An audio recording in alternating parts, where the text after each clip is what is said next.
लाएंगे अखिलेश इस बार पीढ़ी सरकार, लाएंगे अखिलेश इस बार पीढ़ी सरकार। हमारे माननीय राष्ट्रीय अध्यक्ष जी को विचारों को, समाजवादी पार्टी को विचार को मानते हुए हमारे पार्टी में आए और माननीय राष्ट्रीय अध्यक्ष जी को विचारधारा को और उनका सारे आंदोलन को देखते हुए जुटे। और मैं सभी को आह्वान करता हूं कि समाजवादी पार्टी में सदस्यता ग्रहण करके मजबूत करें। जय समाजवाद, जय अखिलेश। आइए समाजवाद से जुड़िए, समाजवादी बनिए। जनता दल यूनाइटेड संगठन को मजबूती के लिए सभी जिलों में जिला अध्यक्षों के साथ जिला प्रभारी को नियुक्त कर दिया है। जनता दल यूनाइटेड की ओर से नए प्रदेश कार्यालय का शुभारंभ रांची के बीआईटी मोड़ में किया गया है।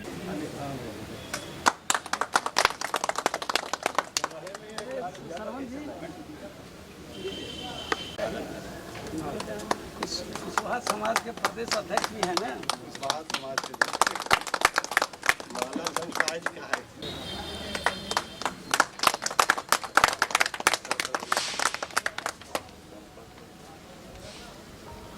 हमारे सम्मानित नेता यहाँ जदयू के प्रदेश के अध्यक्ष निर्मल सिंह जी और यहाँ पे हम हार्दिक अभिनंदन, हार्दिक स्वागत करते हैं।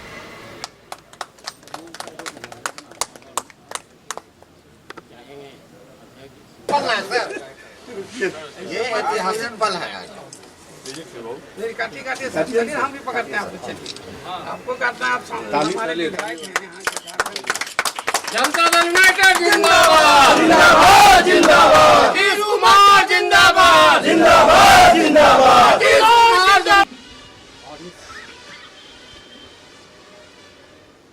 ऐतिहासिक पल में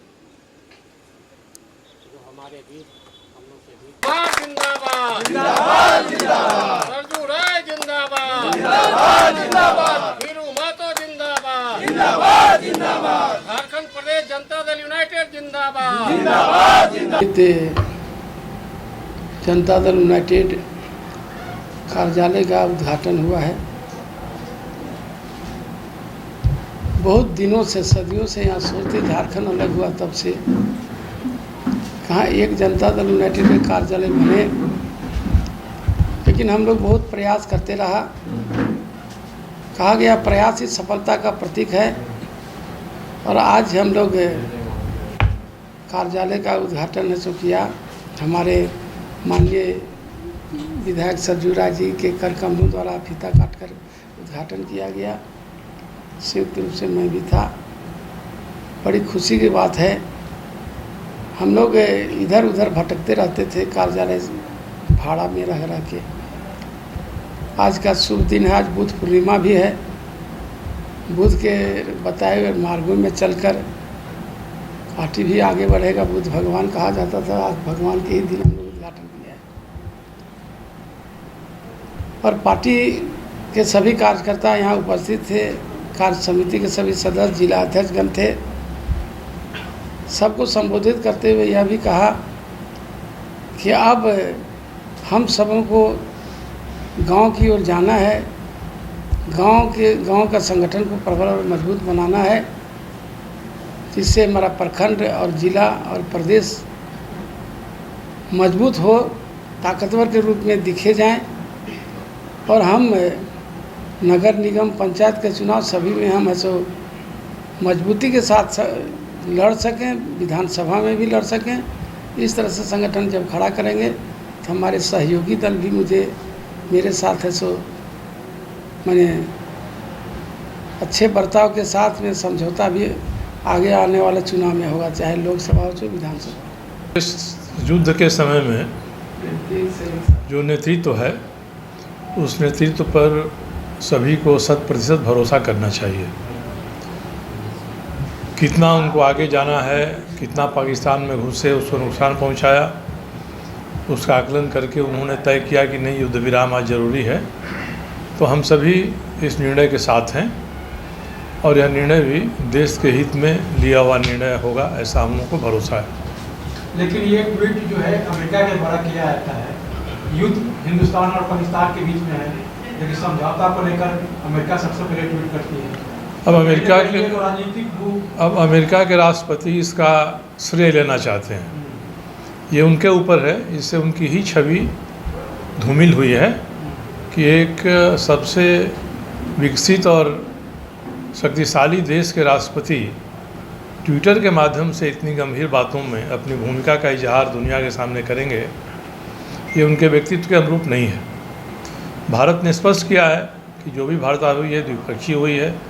पाकिस्तान के डीजीएमओ ने भारत के डीजीएमओ से बात किया है, उन्होंने कहा है कि हम युद्ध विराम करना चाहते हैं और भारत का पहले से भी यही निर्णय था कि युद्ध हम नहीं कर रहे हैं, हम पर युद्ध थोपा गया है। युद्ध थोपने वाला खुद ही युद्ध विराम कर रहा है, हम उसका युद्ध विराम स्वीकार करते हैं। इसमें अमेरिका अगर वाहवाही लेना चाहे, अपनी पीठ अपने ही थपथपाना चाहे, तो इससे उसके नेतृत्व का ही अंदाज़ा लगता है कि उनकी दुनिया में जो छवि है वो कम हुई है, धूमिल हुई है। लेकिन भारत के पीएम का कहना था कि दुनिया में जहाँ भी आतंकवाद होगा वहाँ से समाप्त करेंगे। देखिए, दुनिया के आतंकवाद तो सैद्धांतिक रूप से यह है कि कहीं भी आतंकवाद हो तो भारत उसमें आतंकवाद के खिलाफ जो लड़ रहा है देश उसको सहयोग करेगा। मगर हमारे सामने तो खुद ही एक आतंकवादी चेहरा एक सरकार का है, पूरी तरह से एक देशी आतंकवाद के सारे खड़ा है।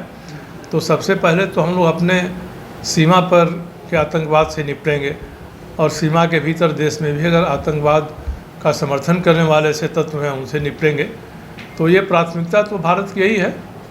भारत पाकिस्तान के कब्जे में जो कश्मीर है उसको वापस लेना चाहता है। स्पष्ट भी कर दिया है प्रधानमंत्री ने कि आप गोली दागेंगे तो हम गोला दागेंगे। और आतंक की कोई कार्रवाई को भारत अब युद्ध मानता है, ये घोषणा हमारे प्रधानमंत्री ने कर दिया है। तो इस आतंक से निपटना प्राथमिकता है। और जो ऐसे लोग दुनिया भर में हैं, ऐसी सरकारें हैं जो आतंकवाद से लड़ रही हैं, तो उनकी सहानुभूति भारत को भी मिलनी चाहिए, भारत भी उनके साथ खड़ा दिखना चाहिए। यही भारत सरकार की नीति है। लेकिन सवाल अक्सर यहाँ ये भी आता है कि जिस तरीके से पाकिस्तान के साथ कई सारे देश सामने आए, चाइना खुद ही बोल दिया कि हम समर्थन दे रहे हैं, तुर्की का ड्रोन उपयोग किया जाता है, हिंदुस्तान के साथ कोई ऐसा देश नहीं जो खुल के समर्थन करते हुए आया कि हम। देखिए, हिंदुस्तान अब अपने ही एक ताकतवर देश है। रूस का समर्थन है, अमेरिका दोनों तरफ है, पर भारत कितना मजबूत हो गया है पिछले 10 वर्षों में, यह इस बार के इस अल्पकालीन युद्ध में साबित हो गया। जहां पाकिस्तान का परमाणु ठिकाना है उसके बगल में अगर मिसाइल से हमला होता है तो ये संदेश है कि पाकिस्तान अपना परमाणु हथियार रखे रहे, उसको हाथ से तो लेके भाला की तरह नहीं फेंकेगा। जो भी उसके हवाई अड्डे हैं, जो भी उसकी मिसाइलें हैं, उन पर भारत की नज़र है। इसलिए पाकिस्तान का परमाणु हथियार धरा का धरा रह जाएगा। फूटेगा तो पाकिस्तान के भीतर ही फूटेगा। सबसे पहले तो हम पिछली बैठक आप लोग के बीच में रखना चाहते हैं कि पिछली बैठक में जो बातें हुई थी कि पार्टी का सदस्यता अभियान चलाना है। जब टूटती है आस, जब थकती है सांस, जब रूठते हैं अपने, मुंह मोड़ता है जमाना, जब अंगड़ाई लेता है संकल्प, फिर बनती है कहानी, बनते हैं अनमिट निशान। देखिए मेरे साथ संघर्ष की दास्तान।